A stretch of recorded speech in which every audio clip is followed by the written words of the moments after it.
Apostle Aram Lab. That's his channel there. GMS Info Doc Channel 12. The title of the video is Seeing Thou Hatest Instruction. So here's another example to add to his lesson. And basically he's going into the red heifer prophecy, which the so-called Jews believe in, which is really, in other words, for you to be cleansed, from what I gather from watching the video, for you to be cleansed according to the so-called Jews, you have to go through this red heifer ritual, which is totally not scriptural, okay, in these last days, that is, which is totally not scriptural. Also, they're talking about the building of a third temple, okay, an actual temple, which the temple spiritually is being built right now. And there are plenty of scriptures to prove that. You know, one scripture that comes to mind is 1 Corinthians, is something that the Apostle Paul said, which all of this proves that they're not the people, man. The so-called Jews are not the people. They're not the true Israelites that the Bible speaks of coming into power in these last days underneath Yahushua and then King David. Now, are there Israelites among them? Yeah, there's a few Israelites among them. But on the whole, they're not the people. And certainly, with the information I got now, certainly the ones that are ruling the land of Israel, they're certainly not the people. Okay? Giving all praises to Yahweh Bashem Yahweh Shah, Bahashem HaKodash. Say double honors to our apostles and elders here at Great Millstone. Peace and blessings to the Lord's hopefully elect. So you see what the apostles are doing here. You saw what Elder Apostle Gabar is doing, as well as Elder Apostle Around Lab, as well as all of us who teach. They're using the scriptures to validate and to disprove, to validate facts and to disprove lies. And in particular, you know, the people who call themselves Jews today, they're using the Bible to prove and to really examine and to scrutinize, to prove, using the scriptures, right, that they are not the people who they say they are. You know, there's one person that refuses to do that. There is one person who refused to do that, and his name is Vocab Malone. Right? This guy right here. He won't do that. In fact, his whole posse or his whole crew, he won't do that. And, you know, just the other day, he put up this post and he titled it "About to Have a Viral Moment, Folks." And this is him showing himself with his brethren at what he called Shabbat HQ. And, you know, when we saw it, we were just waiting to see, okay, I wonder if he's going to do a video. But I don't think there's a video. But looking at the comments, looks like this was just some type of bait. Looks like he was just trying to bait. I guess he thought that we would like jump on there and say something negative or whatever so he can try to screenshot it, because, you know, he's trying to build a case. Well, attempt failed. And it's because I read the post, right? One of the comments, somebody's like, I don't get the joke. And he said, Israelite, you know, because, you know, he puts us in parentheses, right? Because, you know, he's sure that they're the Israelites. So he says, Israelite opponents claim I'm paid off. This picture is a bit of a troll to those folks. Seriously, I went to Shabbat and I had some amazing conversations. My heart for them increased even more. So I guess he thought that we would feel some type of way or that we would say something. No, that's not exactly what happened. You know, if anything, you look right at home. You look right at home there with your brethren, man, from your fellow tribe, man. The Edomites from the tribe of Amalek. There's nothing wrong with a brotherly gathering, right? Don't the scriptures say that? Especially with your respective tribe. I don't know what's wrong with that. So, you know, like they said, I'm about to have a viral moment. I guess he thought that we were going to like fall into this bait. Oh man, happy to see you there with your, you know, with your fellow tribe. You know, giving them the debrief. We understand, man. There's nothing wrong with that. So, you know, just like how you saw the apostles, how they're using the scriptures to scrutinize the Amalekites, the people today who call themselves God's chosen. This man in particular, he won't do that. He won't do that.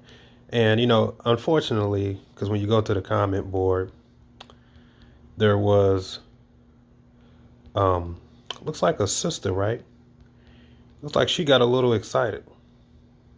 Look at that, she got a little excited. I guess her name was Silver Rays Beauty. As she said here, she says, those Chabad don't play around, get him, brother vocab. So look, she got a little excited. Somebody asked, what's he's doing there? She said to debate. And then he said about Yahweh Shah being the Messiah. She said, in regards to explanatory power. It's like it. Explanatory power. Yahweh Shah is the best candidate as the one Isaiah 53 speaks about. No one else comes close. And the Amalekites are so ignorant regarding this passage that they need Christians to teach them. She said, thanks. So she got all excited. She thought that he was going to go there and defend the Lord, defend Yahweh Shai. Well, unfortunately for her, she's probably looking for a video, but it's not going to happen. You're not going to get no video because he didn't do this for you. He didn't do this. He didn't do this for the Lord. He did that for himself, to go visit his brethren, and he thought he was going to bait. I don't know. So, but you see, this is what we say about a lot of so-called black women. They want to join the team of the enemy just for the sake of joining the team for the enemy. But you're going to get your wake-up call. You all are going to get your wake-up call. But no, Sister Silver Rays Beauty, if you were expecting him to defend the Lord, he doesn't do that when it comes to those particular people. He doesn't do that when it comes to the so-called Jew. His lips are sealed. In fact, he just said that he had some very deep conversations, and his appreciation for them is grew even more. And it only makes sense. I mean, that's his brethren. He fits right in. He even had one of his boys on there to say, "Oh yeah." I mean, because he's trying to troll too. I guess they didn't think we'll know who they are, but he was like, "Oh yeah, it looks like you infiltrated quite well." That's because they thought that we were gonna act a certain way, but no. But I like that comment you made though. But no, he doesn't do that. So if you looking for people who's gonna defend the Messiah, right? No matter who it is, and use the scriptures to defend Yahweh Shai, the Messiah, that he was born, he does exist, he is the fulfillment of Isaiah 53. And you are going to use the scriptures to disprove anybody who has an anti-Messiah spirit, then you're going to need to listen to the Israelites, in particular the men of Great Millstone.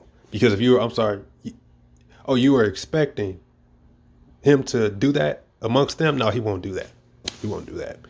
Not when it comes to his brethren, his fellow tribes, kinsmen. Now, Haman's not going to do that. And here's another fun fact. It was Elder Yashawamba that pointed out, but Haman, the Agite in the scriptures, who we call Vocab Malone, he was an Amalekite. Go figure. But this is Sirach 13. Let's see. Verse 15, it says, every beast loveth his like, and every man loveth his neighbor. All flesh consorteth to kind, and a man will cleave to his like. And that's exactly what you see here. So, when he made that comment, what did he say down here? He says, seriously, I went and I had some amazing conversation. My heart for them increased even more. Of course, as it should. As let's read the scripture again.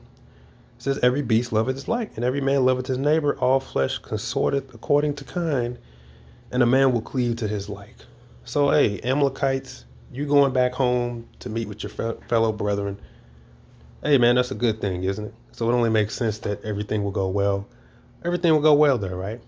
Hey, like the scripture says, birds of a feather flock together, in so many words. Cats with their respective cats, dogs with their respective dogs, and rats with their fellow rats. So there's nothing wrong with going back to the nest and fellowship and breaking bread. There's nothing wrong with that. But yeah, unfortunately for that sister, she was expecting him to defend the truth. Nah, he's not going to do that. Not when it comes to his own brethren. He won't do that. His lips are sealed. He doesn't question. He doesn't use the Bible to question the Messiah. We the Israelites, we believe in the Messiah, right? They don't. And I'm actually willing to bet he didn't even say the word Jesus while he was around them, because he probably would have got spat on. Yeah, because they do that. They spit. If you in the land of Israel right now, people who call themselves Christians, they being persecuted every single day. They get spit on for going out and street preaching. They get attacked, punched, and kicked. You know who speaks out against that? We do, Great Millstone Israelites. We speak out against that. You know who doesn't speak out against that? Vocab Malone. He doesn't speak out against that. So I'm pretty sure he didn't even say that word around them because they have a natural instinct to spit at you and on at your feet when they hear the words Jesus. So I know he didn't do that. But as always, let's quickly disqualify him like we always do using the scripture because he calls himself both an apologist and an evangelist. Well, in fact, you see right here, right? Right there. Look at that vocabulary, street apologist. Well, let's quickly disqualify him using the scriptures.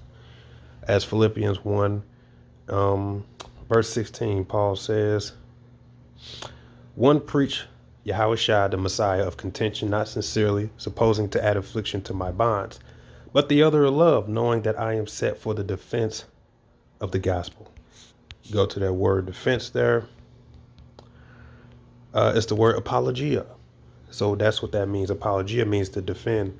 And always in the context, like I say, is really regarding the Messiah, that Yahushua came in the flesh and that he rose again, because that was the main argument. They said that the Messiah didn't come or he didn't rise again. So if you are an apologist, it all circles around the Messiah, Yahushua. A vocab is only an apologist when it comes to versing the Israelites, so-called blacks, Latinos, Native Americans. When it comes to his own, he's no longer an apologist for the Messiah. Now to deal with evangelist, let's deal with that. 2 Timothy 4, verse 5, he says, But watch thou in all things, endure afflictions, do the work of an evangelist, make full proof of thy ministry. Full proof of thy ministry. Isn't that what the apostles are doing and we're doing? What are they doing? They're examining what the Amalekites, they call themselves, right? They're examining what they teach, such as there being a third temple. You got to go through a red heifer, anything else, like the book that they had, the Talmud, was, very disgusting, things you read out of there. That's what the apostles are doing. They're making full proof because they're saying, the physical temple is the third temple is the spiritual temple. So they're making full proof and they're quoting scriptures, as you heard the Apostle Gabar, he was about to go into before I paused it, Evangelist, listes in the Greek, a bringer of good tidings, an evangelist. And good tidings is good news. And then Yahushua the Messiah himself says that the fulfillment of Isaiah 61, I believe, was when he came to give the good news, the good tidings. And we're still fulfilling that today, right? So part of the good news is that you deliver the good news that Yahushua came in the flesh, the Messiah came in the flesh, and that he rose again on the third day. So that's what you are if you're a true evangelist, which vocab Malone, he won't do that when it comes to the so-called Jew. So we just disqualify him from both an apologist, basically a defender of the Lord, and an evangelist. So, pretty quickly, easily done. And this is how we operate. We just operate solely in the scriptures. We don't have to do any personal shots or anything like that. We don't have to try to set up a bait. I'm going to bait them out now.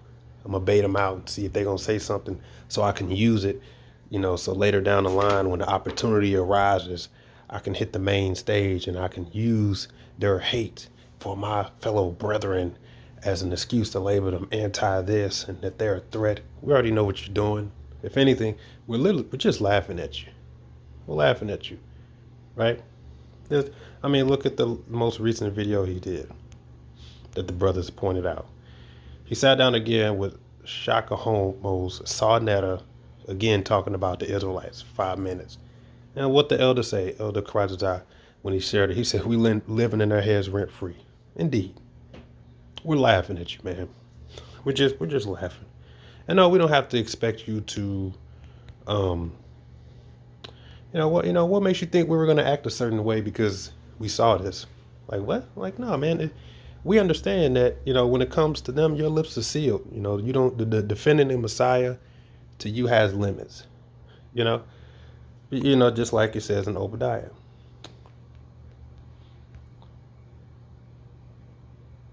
I mean, you're an Edomite. You're going to do what an Edomite does. We're not surprised. We're not shocked. Unfortunately, the so-called black men and women who follow your channel, they may be shocked. Like that sister that she seems kind of excited, like finally, he's going to defend the Lord against them. Finally. No, you must forgot. He's the Edomite, also from the tribe of Amalek, and they have a thing over there where they watch each other's backs, right? And go try to pull down anybody else who reveals the truth. That's how they get down. Just so happens you be on the wrong team, and you happy to be on that team. So hey, you're gonna get what you get. So as Obadiah 1:5 says, if these came to thee, if robbers by night, how art thou cut off? Would they not have stolen till they had enough? If grape gatherers came to thee, would they not leave some grapes? Actually, that's not what I. Where is that? Okay, that must be Jeremiah. No, that's Psalms. That is Psalms.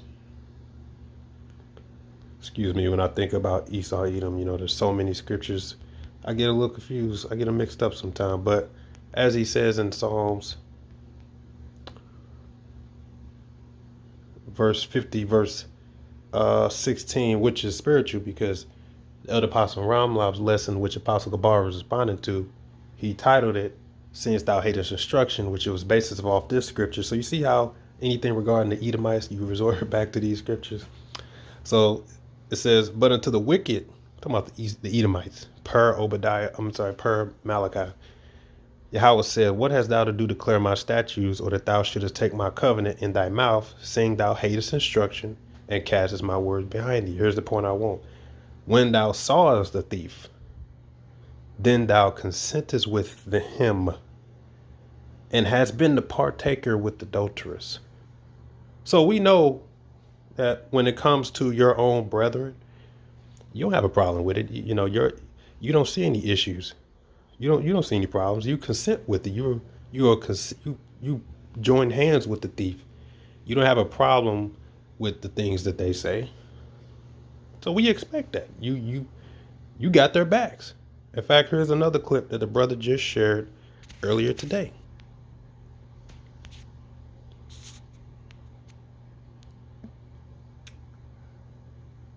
Let's see. Santa 30 jaar doen deze wijze van starten. Dan gaan we prijzen starten. Schieten. Wijze kan starten. 30 jaar doen deze wijze van starten. Dan gaan we prijzen. Let's play it again. Doen deze wijze van starten. Dan gaan we prijzen starten. Schieten. Pause it. It says, you just Googled, what is Mitzvah that, right? What does Google say?